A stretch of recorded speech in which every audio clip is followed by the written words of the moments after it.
어떤 글에서 참 재미있는 예화 하나를 제가 본 적이 있습니다. 강들이 모여서 서로 자기를 자랑하는 그런 이야기인데요. 나일강이 긴 목을 빼고 아주 거만스럽게 이야기합니다. 나는 매일 4,000마일을 여행한단다. 나보다 긴 강이 있으면 나와봐. 그랬더니 독일의 다뉴브 강이 입을 삐죽거리면서 이야기합니다. 나는 매일 무거운 짐을 지르지 저 수많은 배들 봐봐. 옆에서 조용히 듣고 있던 겐지스 강이 점잖게 타이릅니다. 이 어리석은 친구들아, 나를 좀 보라. 거룩한 물에 몸을 씻으려고 저렇게 많은 사람들이 몰려오지 않니? 나는 매일매일 사람들의 죄를 씻어준단다. 이런 강이 있으면 나와봐. 그랬더니 모든 강이 조용하더랍니다. 여러분, 참 이게 그냥 사소하게 넘어가는 그 이야기라고 생각할 수가 있는데, 이 짤막한 예화가 주는 어떤 우리에게 교훈이 있지 않습니까? 우리가 흔히들 이렇게 자기 자랑을 하는데, 자기 자랑하는 사람을 팔불출이라고 하지 않습니까? 팔불출이 이 팔싹동이에서 나왔는데요.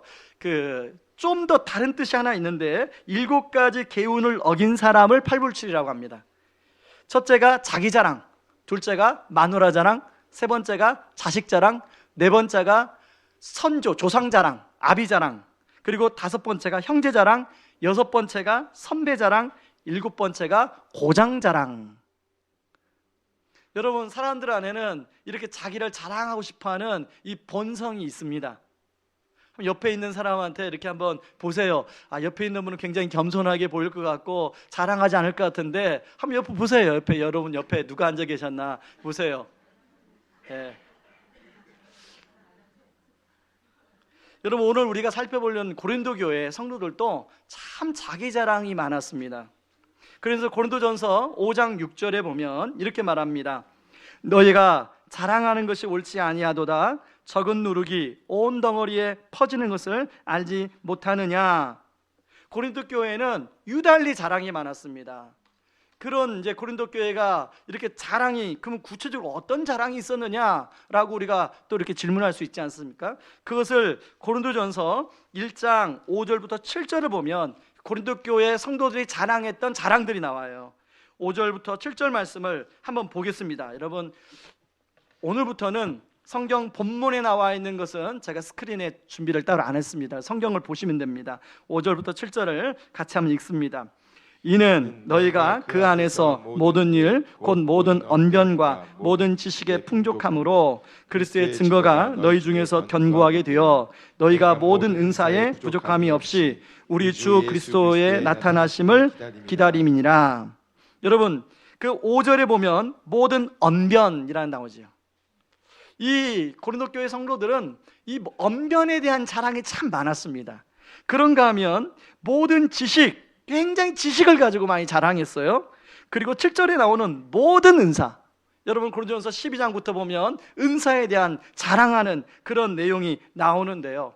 바울이 이들을 칭찬하면서 이 고린도 교회에 자랑하는 성도들의 문제점을 언급하고 있는 것입니다.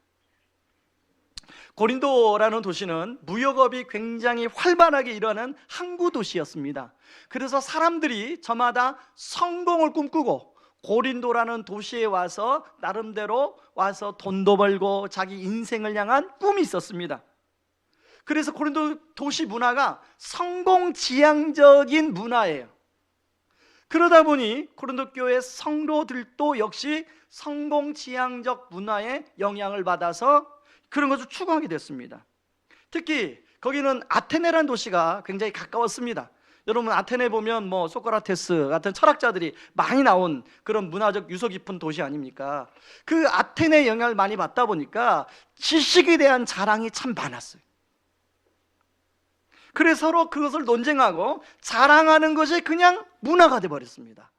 그러다 보니까 고린도 교회 성도들도 그것이 교회 안에서 자랑하는 것이 아무런 문제가 되질 않았어요. 그래서 교회 안에서도 언변력이 좋은 사람, 서로 부러워하기도 하고 자랑하기도 하고, 그리고 세상적인 지식이 많은 사람 자랑하기도 하고 부러워하기도 하고, 거기다가 고린도 교회는 은사를 많이 받았어요. 은사. 그래서 병 고치는 은사, 방언의 은사, 방언의 통변의 은사. 그래서 막 은사를 가지고 또 자랑하는 거예요. 고린도 교회가 온통 자랑하는 교회. 바울이 초대교회에 편지 서신을 많이 보냈는데 고린도 교회처럼 자랑을 많이 하는 교회가 없을 정도로. 그러다 보니까 무엇을까지 자랑하냐면 내가 누구로부터 영적인 영향을 받았다, 그것도 자랑이 되는 거예요. 나는 바울에게 영적인 영향을 받았어. 나는 아볼로에게 영적 영향을 받았어. 나는 베드로에게 영향을 받았어. 나는 아볼로도 베드로도 아무도 아니야. 나는 예수님에게 영향을 받았어. 그래서 그렇게 영향받은 건 자랑으로 끝나는 참 좋겠지만, 그러다 보니 그게 교회에 분열을 가져오게 됐다는 것이에요. 그래서 교회가 1장 12절에 보면 같이 한번 읽습니다. 내가 이것을 말하거니와 너희가 각각 이르되 나는 바울에게, 나는 아볼로에게, 나는 게바에게, 나는 그리스도에게 속한 자라 한다는 것이니. 서로 이 네 파가, 교회가 파가 갈라졌어요. 교회 분열이 일어난 거예요. 그런데 여러분, 분열은요 반드시 분쟁을 가져오게 되어 있습니다. 이 분열과 분쟁은 다르죠. 분열은 그냥 나누어진 거지만 분쟁은 나누어진 사람들끼리 서로 싸우는 게 분쟁이에요. 고린도 교회가 지금 그런 상황입니다. 특히나 이 고린도 교회가 이렇게 영적인 어떤 지도자들에게 영향받은 것 때문에 교회가 갈라졌는데, 그 중에서도 내가 누구에게 세례 받았느냐가 자랑이 됐어요. 나는 바울에게 세례를 받았어요. 나는 아볼로에게 세례를 받았어. 나는 또 베드로에게 세례를 받았어. 여러분, 바울은 고린도 교회를 개척한 사람입니다. 그리고 1년 반 동안 열심히 복음을 가르치고 말씀을 가르치고 이제 바울이 떠났어요. 그 다음에 2대 목사가 누가 왔냐면 아볼로가 왔어요. 베드로는 그러면 어떤 사람이냐? 부흥 강사예요. 그러니까 베드로한테도 세례받고 아볼로에게도 세례받고 바울에게도 세례받은 사람이 생겼어요. 그것이 문제가 되니까 13절부터 16절까지 바울이 뭐라고 하냐면 나는 너희들한테 세례 준 사람이 없다라고 얘기해요. 13절부터 16절까지 한번 읽어봅니다. 같이. 그리스도께서 어찌 나뉘었느냐? 바울이 너희를 위하여 십자가에 못 박혔으며 바울의 이름으로 너희가 세례를 받았느냐? 나는 그리스도와 가요에는 너희 중 아무에게도 내가 세례를 베풀지 아니한 것을 감사하노니 이는 아무도 나의 이름으로 세례를 받았다 말하지 못하게 하려 함이라. 내가 또한 스데바나 집사람에게 세례를 베풀었고 그 외에는 다른 누구에게도 세례를 베풀었는지 알지 못하노라. 딱 세 사람 외에는 바울이 세례를 베풀지 않았는데 서로 세례를 베풀었다고. 나는 바울에게, 나는 베드로에게, 나는 아볼로에게. 그것 때문에 서로 교회가 지금 서로 싸우고 있다는 거예요. 여러분, 세례라는 의식이 좋은 것입니까? 아니면 안 좋은 것입니까? 처음 예수를 믿고 이제 교회 안에 세례식을 하게 되는데, 세례는 굉장히 좋은 의식입니다. 그런데요, 아무리 좋은 것도 본질을 잃어버리게 되면 그것이 껍데기만 남게 되는 거예요. 그래서 우리가 신앙생활 할 때 항상 본질이 무엇인가를 질문하고 본질로 돌아가는 훈련과 연습을 끊임없이 해야 돼요. 여러분, 예를 들면 예배를 드리러 왔는데 여러분 처음에는 예배를 막 은혜롭게 드립니다. 앞자리에 앉아보니까 예배가 굉장히 은혜로워요. 그것도 오른쪽에 앉아보니까 굉장히 은혜로워요. 근데 계속 그 자리만 앉다 보니까 10년 동안 그 자리만 앉다 보니까 그 권사님 자리가 된 거예요. 어느 날 초신자가, 어느 날 교회 처음 오신 분이 모르고 그냥 그 자리에 앉았네요. 그랬더니 턱 치면서 가라고 내 자리라고. 그런 일이 실제로 있어요, 없어요? 있어요. 본질로 돌아가지 않으면, 그러니까 본질을 우리가 놓치게 되면 우리도 누구나 실수할 수 있게 된다는 것입니다. 그래서 제가 우리 사역훈련하는 훈련생들한테, 제자훈련 훈련생들한테요, 이렇게 훈련하다 보면 늘 앉는 데 앉으세요. 매일 바꿉니다. 매일 자리를. 이 훈련이다. 매일 바꿔요. 여러분, 우리 교회 영적으로 성숙하고 우리 교회에 먼저 왔고 그런 분들은 이제 이렇게 가해는 사람들이 앉기를 좋아하는데 가운데는 앉기 싫어해요. 가운데. 그런 분들일수록 가운데 이렇게 5자리 있으면 가운데 앉으셔야 돼요. 좀 늦게 나가셔도. 그래야 좀 이렇게 우리 교회 처음 오신 분들이 가에 앉아서 빨리 이렇게 나가실 수 있도록. 그게 뭐예요? 그게 배려죠, 배려. 목사님, 나는 가에 앉아야, 그 자리에만 앉아야 은혜가 돼요. 그렇게 할지라도요, 여러분 형제를 위해서 여러분이 그 자리를 양보하면 그것이 하나님께 기뻐 받으시는 예배가 되는 줄 믿습니다. 여러분, 자, 바울이요, 이 이야기를 듣고 얼마나 마음이 아팠을까요? 1년 반 동안에 열심히 복음으로, 말씀으로 그렇게 가르쳤는데 1년 반 동안에 1년 반이 지나고 들어보니까 고린도 교회가 세례 때문에 지금 네파로 갈라지고 막 싸우고 난리가 아니라는 거죠. 여러분, 지금 우리나라가 그 지카 바이러스, 우리나라뿐만 아니죠, 전 세계가 지카 바이러스 때문에 지금 아주 비상이 걸려 있는 상황인데요. 여러분, 지카 바이러스의 그 매개체가 되는 게 흰줄무늬 모기입니다. 모기. 흰줄무늬 모기가 우리 산에 가면 약간 검은색인데 흰줄이 있는 모기 있죠? 그 모기예요. 여러분, 지카 바이러스가 오기 전에는요, 저 그 모기 엄청 많이 맞았어요. 그 모기가 많이 물었어요, 저도. 근데 지카 바이러스가 이제 있다는 걸 알고 그런 모기가 혹시나 저 물면요, 굉장히 조심합니다. 산에 갈 때도 굉장히 조심하게 돼요. 여러분 안 그러세요? 네. 네. 그리고 지금 우리나라도 혹시나 그 모기가 이제 서식하고 있으니까 전체적으로 좀 방역이 일어나고 그러고 있습니다. 여러분, 왜 중요하냐면 교회가 사실 자기 자랑이 아무것도 아니랄 수 있어요. 생각하면 자랑하는 거, 목사님 뭐 자랑하면 좀 어때요? 우리 자식 자랑하는 거 좀 어때요? 좀 하고 싶은데 그게 아무것도 아닐 수 있는데 그걸 방치하게 되면 어떤 결과가 일어나요? 교회의 분열과 분쟁이 일어날 수 있다라고 하는 것을 고린도전서 1장이 보여주고 있습니다. 저는 이 고린도전서를 강해를 하려고 사실은 한 2달 전, 3달 전부터 이제 사도행전이 끝나가면 어떤 말씀을 좀 나눌까 계속 묻고, 또 우리 사역 교역자들하고도 함께 좀 논의하고 우리 교회 이 시점에서 어떤 말씀 나눌까 하다가 이 고린도전서를 이제 강해를 하게 됐습니다. 그런 차원에서 저는 이 고린도전서 1장에 나와 있는 문제, 고린도 교회 문제, 분열과 분쟁이 있는 것을 예전부터 알고 있었습니다. 이게 핵심이다. 그런데요, 그 원인이 자기 자랑 때문에 발생한 결과라는 것을 알지 못했습니다. 이번 주 말씀을 준비하는 가운데 깨닫게 된 거예요, 그거. 여러분, 그러니까 이 자기 자랑이라는 이것을 방치하게 되면 흰줄목이 방치해서 지카 바이러스에 걸리고, 그것 때문에 소두증 아이가 태어나고, 그래서 사람들이 조심조심 하는 것처럼 우리가 똑같이 그 문제를 다루지 않으면 안 된다는 거죠.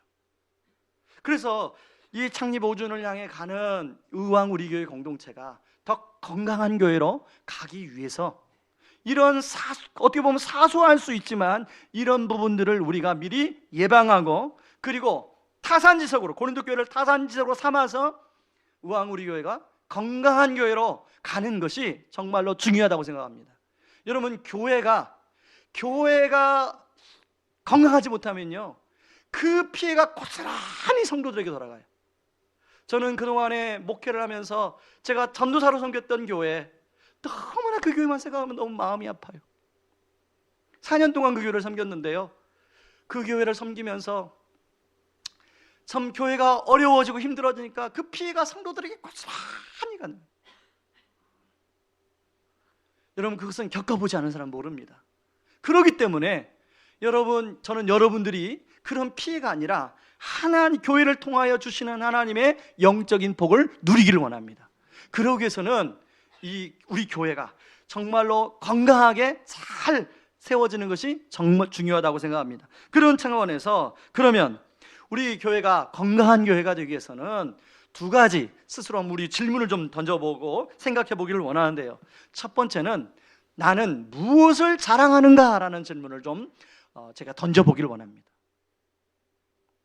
자, 고린도 교회의 분열과 분쟁은 서로 자기 자랑을 하는 문화 속에서 파생된 결과라고 나왔는데, 아까 말한 것처럼 쉽게 내가 자랑하는 게 어때? 다 다락방에서 좀 자랑하고 뭐 그 정도는 이해해 주지 않아? 그 정도는 수용해 줘야 되지 않아? 라고 우리가 그동안에 생각했잖아요. 그렇죠? 여러분, 그 정도 생각했죠? 또 저도 그래서 생각합니다. 그 정도는 우리가 넉넉하게 수용해주고 또 격려해주고 그렇게라고 생각했는데, 그걸 방치하게 되면 오늘 고린도 교회처럼 이런 일이 생긴다고 생각하니까 무서운 거예요. 갑자기 무서운 생각이 드는 거예요. 정말 조심해야겠다. 담임 목사로서 그런 부분을 정말로 주지시키고 조심해야겠다는 생각이 번쩍번쩍 드는 거죠. 여러분, 예를 들면 여러분 꼭 교회 공동체만 어렵게 하는 건 아니잖아요. 예를 들어서 여러분 어떤 모임에 나갔는데 누가 막 자랑을 해요. 그럼 여러분 마음이 어떻습니까? 느낀 대로 얘기해 주세요. 마음이 좀 그렇잖아요. 여러분, 이런 자기 자랑은요, 우리 교회 공동체만 허무는 게 아니라 가정 공동체도 또 하나됨을 깨트리고요, 그리고 형제 간의 관계, 동서지 간의 관계, 친구들과의 관계, 회사의 조직 하나됨도 깨트리고요, 동창들과의 관계도 서먹서먹하게 만드는 게 이 자기 자랑이에요. 그래서 1장 29절에 보면 사도 바울이 뭐라고 얘기하냐면, 읽습니다. 이는 아무 육체도 하나님 앞에서 자랑하지 못하게 하려 하심이라. 하나님이 그렇게 하셨다는 거죠. 아무 육체도 하나님 앞에서 자랑하지 못하게. 왜? 자기 자랑하면 그것이 도움이 안 되니까. 여러분, 자기 자랑은요, 자신이 좋아하는 사람을 또 열광적으로 떠받드는 것으로 나타나는데, 그렇게 함으로써 대리만족을 느끼는 거죠. 특히 오늘 고린도 교회 성도들은 영적 지도자들을 그렇게 자랑하지 않습니까? 그런데 여러분, 인간은 아무리 훌륭해도 자랑할 대상이 못 됩니다. 아멘이십니까? 그래서 고린도전서 3장 21절에 이렇게 얘기합니다. 그런즉 누구든지 사람을 자랑하지 말라. 만물이 다 너희 것임이라. 여러분, 우리가 볼 때는 이 부분이 참 훌륭해도 이 부분에 보면요, 참 연약한 부분이 또 있어요. 그래서 사람은 자랑할 대상이 안 됩니다. 어떤 분들은 자신이 다니는 교회 목사님을 자랑하는 분들이 계세요. 제가 그런 얘기 들을 때마다 한편으로는 그 성도님 참 행복하겠다, 그 목사님이 신뢰하고 그 교회를 사랑하니까 참 행복한 신앙생활을 하겠다는 생각이 들지만, 한편으로는 위험하겠다는 생각이 듭니다. 여러분, 위험합니까? 위험하지 않습니까? 위험하죠. 여러분, 여기 서 있는 저 역시도 여러분이 볼 때는 양복이 입고 주일마다 그냥 그럴듯한 소리를 하니까 이렇게 좀 봐주잖아요. 그런데 착각하시면 안 돼요. 저는 자랑할 대상이 되지 않습니다. 저희 집에 새 아이한테도 약속을 못 지켜서 맨날 아빠는 약속도 안 지킨다고 그러면서 매일 혼나는 게 저거든요. 그러니까 저를 자랑할 수 없는 존재입니다. 여러분,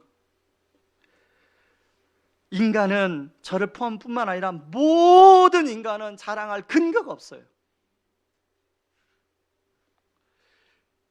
여러분, 우리가 보통 교회를 힘들게 하고 교회를 어지럽히는 것, 그것은 사단이 뭔가 핍박을 통하여 교회를 공격하고 교회를 흔들고 그런 것도 있지만, 자기 자랑이라는 이 매개체가 되는 이 바이러스가 들어오게 되면 교회가 이 고린도 교회처럼 이렇게 힘들어질 수 있다는 것입니다.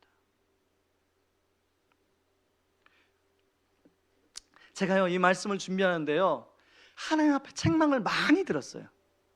왜냐하면 그동안에 제가 은근히 저를 자랑하고, 또 제가 은근히 우리 교회 성도님을 자랑하고, 은근히 우리 교회를 자랑하고 많이 했더라고요. 제가 이 말씀을 준비하는데 막 부끄러워가지고 어떻게 막 고개를 못 들겠더라고요. 그래서 오늘 주일날 과연 이 말씀을 내가 자신 있게 할 수 있을지 막 부끄러운 마음이 막 들더라고요. 여러분은 어떠십니까? 여러분들은 누구를 자랑하셨습니까? 무엇을 자랑하셨습니까? 한 초등학교에 40년 만에 동창회가 열렸습니다. 누군가가 이제 동창회 40년 만에 모였더니 얼마나 사람들이 대화가 많겠습니까? 이제 40년 만에 초등학교 동창회가 모이면 몇 살 정도 되죠?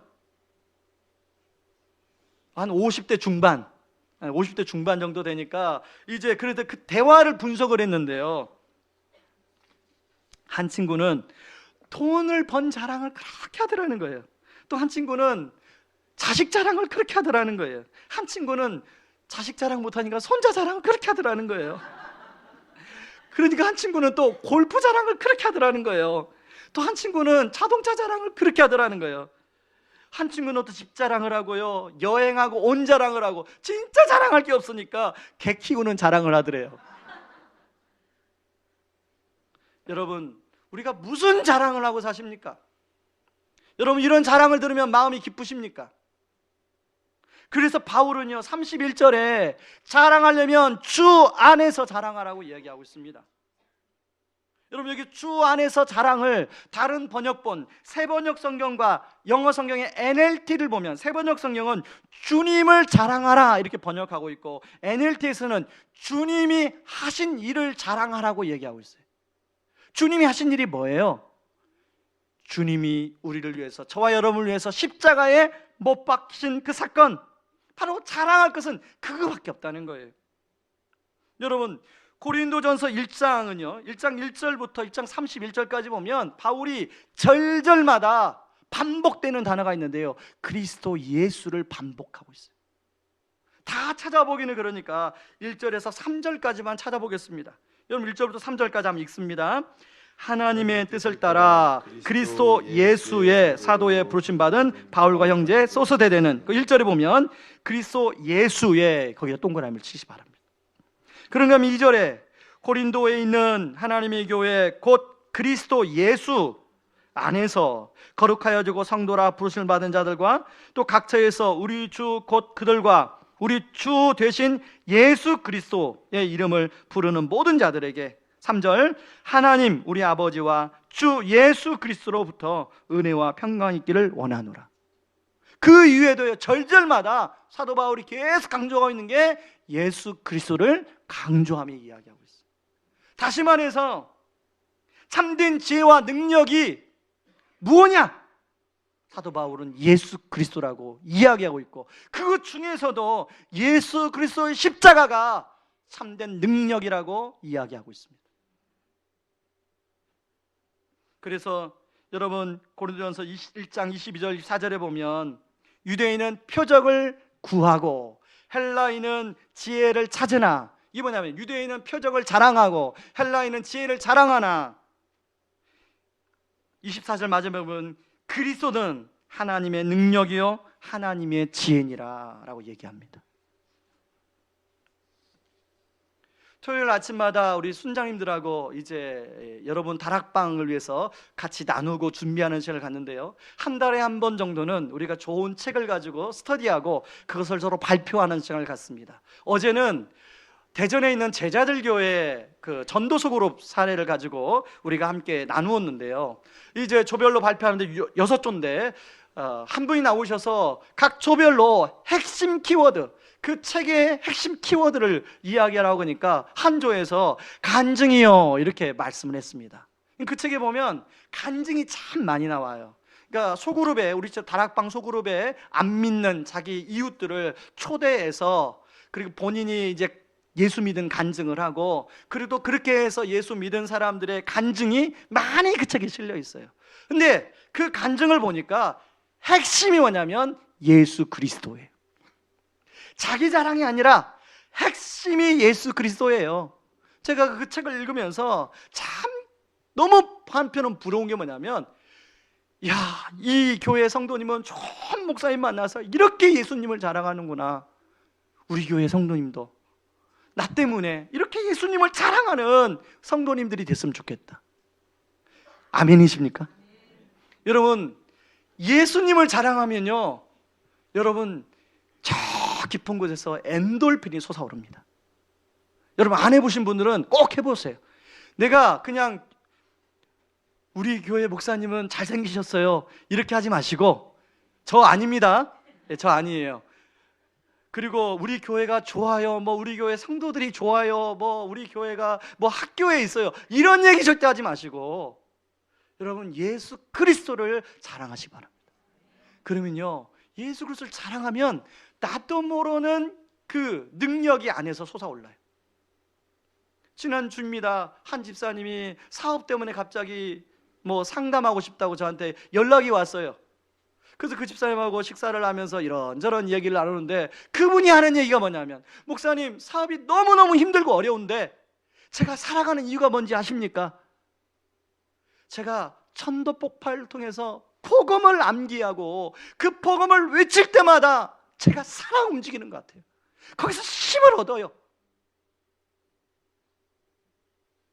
저는 그분의 고백이, 여러분, 예수님 자랑하는 거, 예수님 자랑하는 거, 저는 우리 교회 모든 성도님들이 저를 비롯해서 예수님 자랑하는 성도님들이 되기를 주님의 이름으로 축원합니다. 저는 대학교 다닐 때 CCC라고 대학생 선교회 수련회에 연속해서 참여를 했습니다. 92년도, 3년도, 4년도 몽산포에서, 이제 몽산포에 가면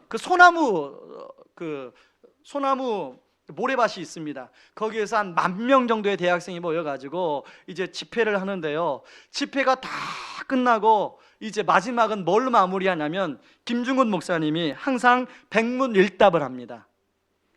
예를 들면 이렇습니다. 우리의 생의 주인은 누구입니까? 그러면 그 10,000명 되는 대학생들이 예수 그리스도! 이렇게 한꺼번에 외쳐요. 그러면 막 메아리 치잖아요, 예수 그리스도가. 근데 그걸 100가지 질문을 해요. 그러면 100번 예수 그리스도, 예수 그리스도, 예수 그리스도 이렇게 외쳐요. 그래서 저는 시간이 없어서 100가지는 못하고 10가지만 우리 성도님들하고 한번 해보려고 합니다. 그래서 테스트를 일단 한번 해보겠습니다. 자, 제가 질문하면 여러분이 답을 하시는 겁니다. 예수 그리스도로. 타이밍을 잘 맞추셔야 됩니다. 질문하겠습니다. 우리의 삶의 이유가 무엇입니까? 예, 너무 잘하셨어요. 그렇게 하시면 됩니다. 제가 계속합니다. 어떻게 하면 참 자유를 누릴 수 있습니까? 어떻게 절망에서 소망이 생길 수 있습니까? 누가 우리의 고민을 아십니까? 누가 우리의 아픔을 아십니까? 행복한 가정이 되는 비결이 어디 있습니까? 좋은 아버지, 좋은 어머니 되는 비결이 어디 있습니까? 누가 나의 목자이십니까? 누가 교회의 주인은 누구입니까? 누구를 진짜 자랑해야 합니까? 저와 여러분, 예수님만 자랑하는 의왕 우리 교회 성도님들 되길 바랍니다. 그런가 하면 두 번째 질문이요. 나는 무슨 삶을 추구하는가 합니다. 22절에 보면 유대인들의 특징과 헬라인들의 특징이 나오잖아요. 유대인들은 표적을 자랑하고 헬라인들은 지혜를 자랑한다라고 나오는데, 이 배경이 이렇습니다. 유대인들은 처음 이제 애굽에서 출애굽을 할 때부터 기적을 경험했어요. 홍해가 갈라지는 기적을 경험했어요. 이게 얼마나 어마어마한 사건입니까? 그리고 끊임없이 이제 하나님을 잘 모르니까 하나님께서 선지자를 통하여 많은 기적들을 경험했어요. 그러다 보니 유대인들은 그 기적을 경험한 게 자기 민족적 자랑이 됐어요. 그래서 예수님이 오셔서 내가 메시아다라고 말하니까 예수님께 뭘 요구해요? 당신이 메시아면 홍해의 기적보다 더 큰 기적을 베풀어 봐, 이걸 요구하잖아요. 다시 말해서 메시아이신 예수님 앞에 있음에도 불구하고 이 기적이라는, 표적이라는 것을 많이 경험한 교만 때문에 예수님을 판단하고 있더라는 거예요. 그런가 하면요, 헬라 사람들 오랫동안, 오래전부터 지혜란 선물을 하나님이 주셨어요. 그리고 많은 학자들이 나왔어요. 그러다 보니까 헬라 사람들은 그런 지혜를 자랑하는 것이 자기 것인 줄 생각하는 거예요. 실제로 자기는 지혜가 없어도 그냥 그 헬라 사람이란 것 때문에, 그것 때문에 자긍심이 있어요. 그래서 바울이 와서 복음을 전하니까 복음이 미련하다, 복음이 논리적이지 않다, 진짜 지혜를 말해봐라, 바울에게 이렇게 이야기하는 거예요. 고린도 교회 성도들이요, 그런 지혜의 교만이 차니까 뭐라고 바울에게 얘기하냐면, 바울을 판단하고 정죄합니다. 바울, 너 진짜 하나님의 사도 맞냐? 라고 아주 핵심적인 사도성의 시비를 가지고 달라들어요. 여러분, 고린도전서 1장 1절 한번 보시기 바랍니다. 바울이 그런 문제를 가지고 고린도 교회에 편지를 보내면서 1장 1절에 뭐라고 얘기합니까? 하나님의 뜻을 따라, 1절 시작하면서 하나님의 뜻을 따라 그리스도 예수의 사도로 부르심을 받은 나 바울은. 왜 이렇게 이야기하냐면 사도성을 흔드는 문제는 그냥 사도 바울의 개인적인 어떤 인격을 흔드는 문제가 아니에요. 그동안에 사도 바울이 전한 복음 자체를 다 흔드는 문제예요. 그렇기 때문에 사도 바울이 하나님이 뜻대로 부르심 받은 사도라는 사도성을 여기다 명확하게 기록하는 것입니다. 예를 들면 여러분, 제가 이제 여러분들한테 그동안에 예배를 드리고 말씀을 인도하면서 참 여러분이 또 예배를 통하여 은혜를 받고 또 말씀 안에서 여러분이 변화가 됐는데, 제가 나중에 알고 보니까 그냥 나중에 알고 보니까 제가 신학을 안 했어요. 제가 나중에 어떤 분이 와서 조사를 해보니까 그 신대원 졸업장이 없어요. 뭐 논문도 그냥 안 썼어요. 이런 거 가지고 이제 막 해가지고 진짜나 맞다 틀리다 가지고 운동이 되면 실제로는 맞을 텐데, 연약한 성도들은 그것 때문에 흔들리게 되면 뭐까지 흔들리게 되냐면 제대로 선포된 말씀까지도 믿질 않는 그런 결과가 발생한다는 거죠. 지금 바울이 그걸 염려해서 지금 분명하게 여기서 이야기를 하고 있는 거예요. 특별히 여러분, 이제 바울이 떠나가고 아볼로가 왔어요. 아볼로는 사도행전 18장 24절에 보면 이렇게 나옵니다. 알렉산드리아에서 난 아볼로라 하는 유대인이 에베소에 이르니 이 사람은 언변이 좋고 성경에 능통한 자라. 막상 바울을 경험하고 아볼로를 경험해 보니까 아볼로가 자기들의 스타일과 맞는 거예요. 언변이 좋대요. 반면 바울은 글은 좋은데 막상 언변은 좀 약했나 봐요. 이 사람들이 볼 때는. 그러니까 아볼로가 언변이 좋으니까 바울이 조금 아닌 것 같아. 판단하고 있는 거죠. 여러분, 사실 이런 소식을 1년 반 후에 바울이 들었을 때 바울이 마음이 얼마나 아프겠습니까? 배반감도 느끼겠죠. 괘씸함도 느끼겠죠. 내가 어떻게 고린도 교회에서 목회하면서 복음과 말씀을 전했는데, 바울은요 고린도 교회 아굴라 브리스가를 만나서 사례도 받지 않고 천막 만들면서 복음을 전했어요. 자기 정말 아끼고 쓰면서 복음을 전했어요. 그런데 그런 고생도 몰라주고 1년 반 지났더니 사도가 아니니 거짓 사도니 이런 얘기를 하니 얼마나 마음이 아프겠어요. 그리고 교회의 상황은 어때요? 지금 네파로 분열돼서 서로 분쟁하고 있는 모습을 보니 얼마나 마음이 아프겠어요. 그런데요, 그런 고린도 교회 성도들을 향해 바울이 전혀 그런 자기의 아픈 마음을 내색하지 아니하고 고린도 교회 성도들에게 목양적인 따뜻한 편지를 보내고 있다는 거예요. 4절을 보세요. 4절에 보면 그리스도 예수 안에서 너에게 주신 하나님의 은혜로 말미암아 내가 너희를 위하여 항상 하나님께 감사하노니, 감사와 또 칭찬을 해주고 있는 내용으로 쓰고 있어요. 제가 이 말씀 준비하면서 바울이 도대체 어떤 사람이길래 바울은 자기의 감정을 그렇게 잘 다스리고 이렇게 따뜻한 편지를 보낼까, 이런 상황 속에서. 그러다가 제가 1개월 전에 읽었던 책 중에 한 단어가 생각나었어요. 팀 켈러 목사님이 쓰신 자유라는 아주 조그만 소책자인데요, 우리 사역훈련을 받는 우리 훈련생들하고 함께 읽었습니다. 그 책에 보면 복음적 겸손이라는 단어가 나와요. 이 복음적 겸손이라는 것은 말로 풀면 복음으로 겸손해지는 것, 이겁니다. 그런데 여기에는 좀 더 깊은 의미가 담겨져 있어요. 진정한 복음, 제가 그 책의 일부분을 읽어드리겠습니다. 진정한 복음적 겸손을 가진 사람은 예수님으로 인해 내적인 부유함이 있지만 자신을 드러내거나 의식하지 않습니다. 복음으로 겸손해진 사람은 발가락이 걸을 때 자신을 전혀 드러내지 않고 묵묵히 자신의 역할을 하는 것처럼, 이런 사람의 자아도 자신을 알아달라고 하지 않고 스스로 대견해 하지도 않습니다. 계속해서 이야기를 하는데요, 자신이 복음적 겸손으로 무장된 사람인가 아닌가를 점검해 볼 수 있는 두 가지 질문이 있다고 그래요. 한 가지 질문은 뭐냐면, 다른 사람이 나를 비판할 때 내가 어떻게 반응하느냐. 예를 들면 자기를 의식하게 되면, 비판을 할 때 감정적으로 반응하면 그것도 여전히 내가 나를 의식하고 있는 복음적 겸손에 다다르지 못했다는 거죠. 여러분은 가정 안에서 혹시 배우자가 이렇게 한마디 툭 던지면 여러분들은 어떻게 반응하십니까? 옆 사람한테 한번 물어보세요. 그런 적 없으셨어요? 이렇게 한마디 툭 던지면 확 일어나가지고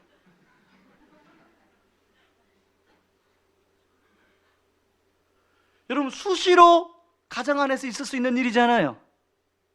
그렇죠?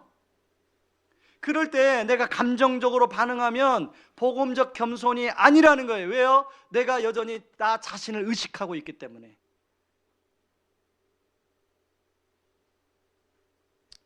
그러면 복음적 겸손은 어떤 반응이냐? 누군가가 그런 말을 할 때 그게 진짜 맞다 하면 자신을 돌아보고 그것을 수용하고 그리고 자신을 발전시키는 방향으로 소화시키는 그 능력, 그게 복음적 겸손을 가진 사람의 능력이라고 그 책에서 이야기하고 있습니다. 그래서 복음적 겸손을 가진 사람은 복음을 더 깊이 깨닫고 변화를 갈망하는 사람이다. 자, 이렇게 설명했으면 한번 옆 사람한테 물어보세요. 집사님은 복음적 겸손을 가지고 계십니까?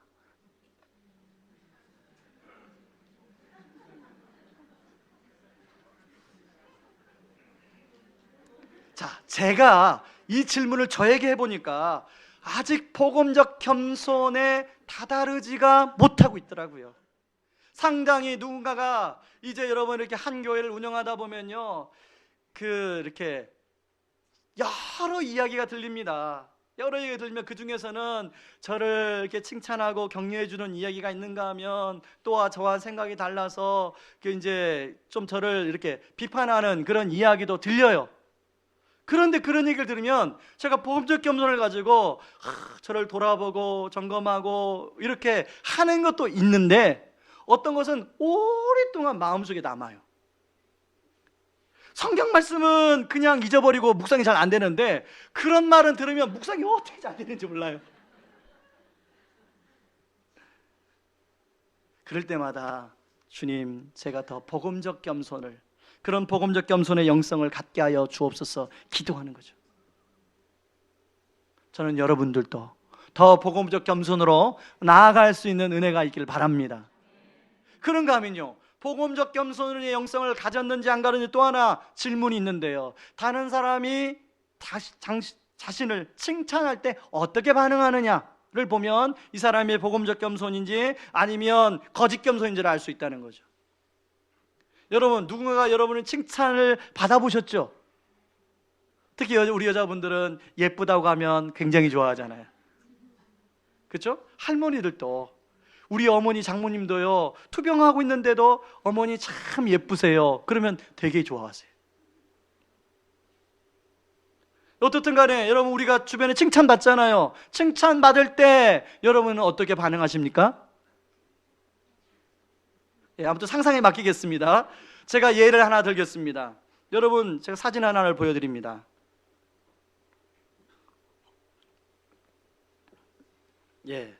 누구신지 잘 모르시겠죠? 일부 예배 드린 우리 찬양팀은 맞추시는데, 여러분, 교향곡의 아버지 하이든입니다.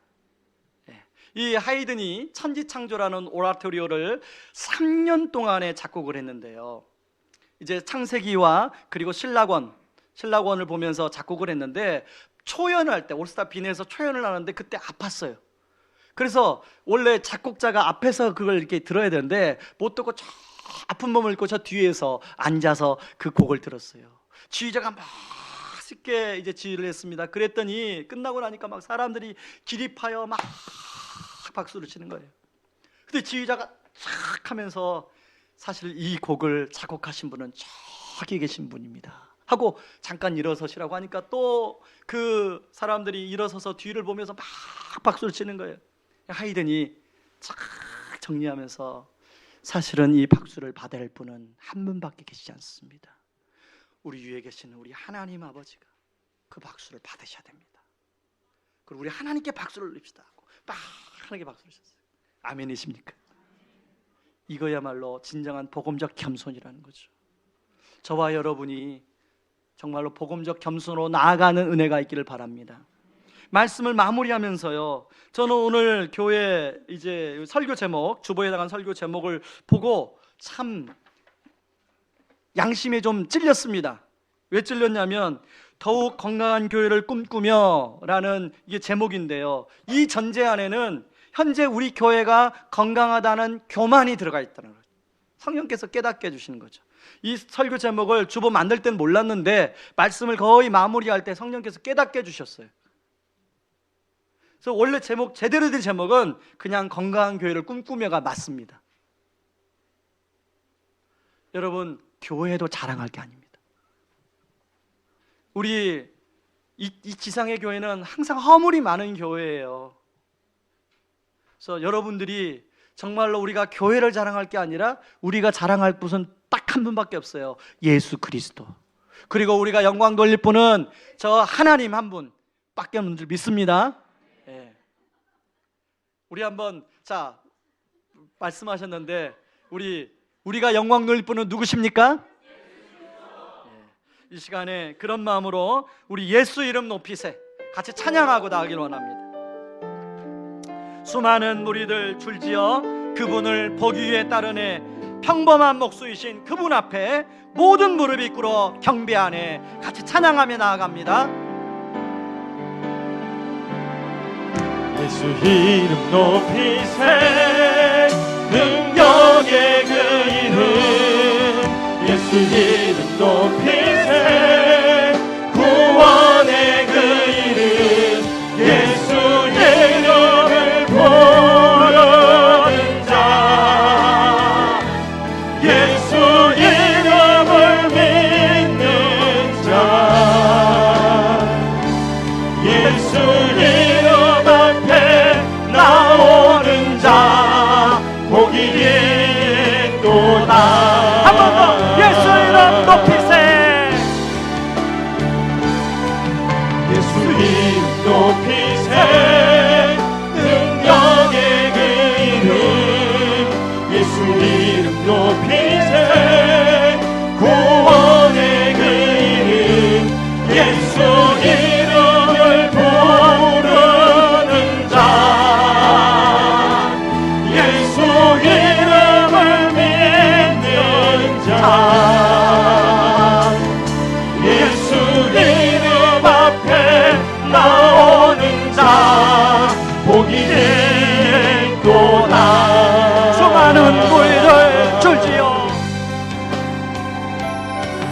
수많은 무리들 줄지어 그분을 보기 위해 따르네 그분을 보기 위해 따르네 평범한 목수이신 평범한 목수이신 그분 앞에 모든 무릎이 꿇어 경배하네 모든 문제들 하나하나 모든 문제들 하나하나 죽음까지도 힘을 잃고 죽음까지도 힘을 잃고 생명의 근원 대신 예수 이름 앞에 모든 권세들 굴복하네 예수 이름 높이세. 예수 이름 높이세 능력의 그 이름 예수 이름 높이세 구원의 그 이름 예수 이름을 부르는 자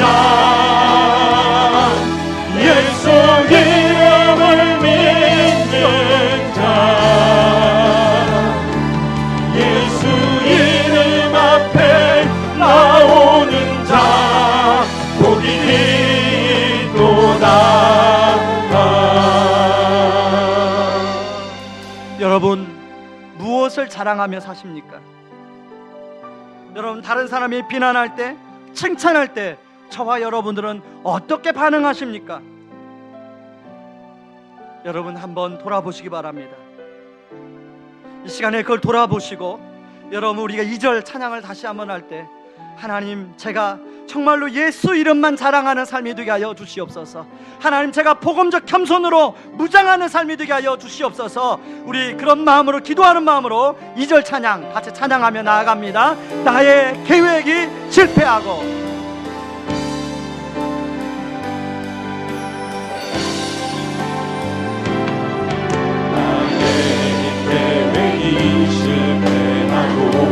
나의 소망이 끊어질 때, 나의 소망이 끊어질 때, 삶의 주관자 되신 주관자 되신 그분 앞에 나의 무릎을 꿇어 경배하네. 나의 삶을 그분께 맡길 때, 그분께 맡길 때 비로소 나의 마음 평안해. 비로소 나의 마음 평안해. 구원의 반석 되신 구원의 반석 되신 예수의 이름을 소리 높여 찬송하네. 예수의 이름 높이세. 예수 이름 높이세. 능력의 이름 예수 이름 높이세. 구원의 이름 예수 이름을 부르는 자, 예수 이름을 믿는 자, 예수 이름 앞에 나오는 자 복이 있도다. 우리 이 시간에 같이 한번 기도하기를 원합니다. 하나님, 제가 자기 자랑하지 않게 하여 주옵소서. 세상적인 거 자랑하지 않게 하여 주시옵소서. 사람 자랑하지 않게 하여 주시옵소서. 교회 자랑하지 않게 하여 주시옵소서. 오직 예수 그리스도만 자랑하게 하여 주시옵소서. 하나님, 제가 자신을 의식하지 않으며 하나님 상대방의 말에 연연해하지 아니하고 겸손히 자신을 돌아보고 오직 하나님께 영광 돌리는 참된 복음적 겸손의 삶을 살게 하여 주시옵소서. 우리 같이 기도하며 나아갑니다. 기도하겠습니다. 고마우신 하나님 아버지, 고맙고 감사합니다. 아버지 하나님, 오늘 말씀을 통하여 아버지 하나님 자기 자랑이 주는 것이 얼마나 무서운 것인가를 아버지 함께 살펴보았습니다. 아버지, 고린도 교회가 아버지 하나님 그거 자기 자랑하는 거 너무 쉽게 여겼다가 아버지 하나님 고린도 교회가 분열과 분쟁이라는 아주 어려운 아버지 일을 겪고 있는 것을 보게 됩니다. 아버지 하나님, 우리가 아버지 하나님 자기 자랑 아버지 하나님 하는 것, 이것이 아버지 하나님 교회라는 걸 알게 하여 주시고 아버지 하나님 자기 자랑하지 않게 하여 주옵소서.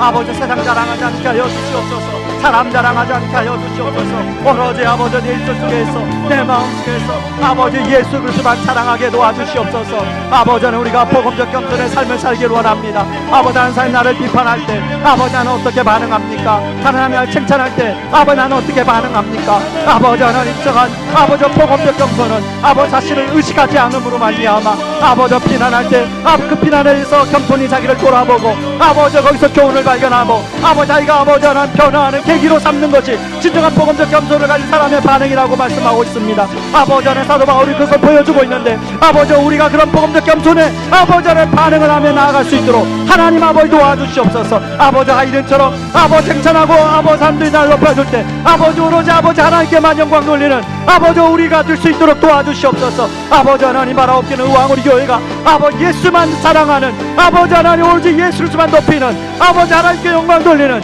그런 교회가 되기를 원합니다. 아버지 하나님, 의왕 우리 교회가 아버지 그런 교회로서 건강한 교회로 주도적으로 나아갈 수 있도록 하나님 도와주시옵소서. 아버지, 우리가 방심하는 순간에 아버지 우리 교회 건강성이 무너집니다. 하나님 아버지, 하나님 아버지 아차는 순간에 무너지게 되어 있습니다.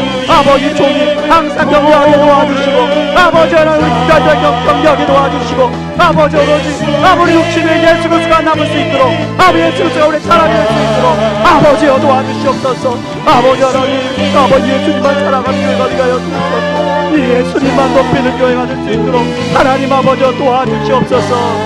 예수 이름 높이세. 다같이 일어나서 찬양합니다. 이름 높이세. 능력의 그 이름 예수 이름 높이세. 구원의 구원의 그 이름 예수 이름을 부르는 자 예수 이름을 믿는 자 예수 이름 앞에 나오는 자 복이 있도다. 하나님 아버지, 그렇습니다. 예수 이름을 부르는 자, 예수 이름을 믿는 자, 예수 이름 앞에 나오는 자 복이 있도다.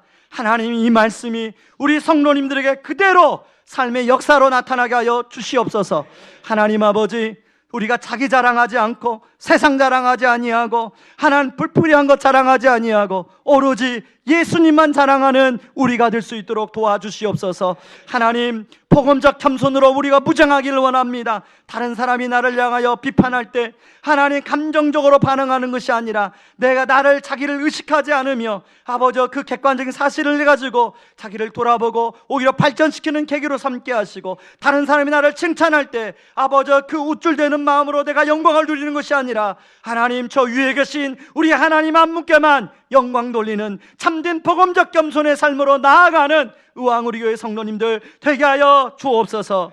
지금은 우리를 죄에서 구원하시기 위해 자신을 친히 십자가에 내어주신 그 크신 우리 주 그리스도의 은혜와 아들 내어주면서까지 우리를 사랑하신 하나님의 다음없는 사랑하심과 지금도 우리를 위하여 친히 기도해 주시고 동행하여 주시는 성령님의 은혜가 자기 자랑하지 않으며 세상 것 자랑하지 않고 오직 예수 그리스도를 자랑하며 예수님으로 채워져 자신을 의식하지 아니하고 겸손히 자신을 돌아보며 하나님께 영광 돌리기를 원하는 모든 성도님들의 삶 위에 이제로부터 영원까지 항상 함께하기를 주의 이름으로 축원하옵나이다. 아멘.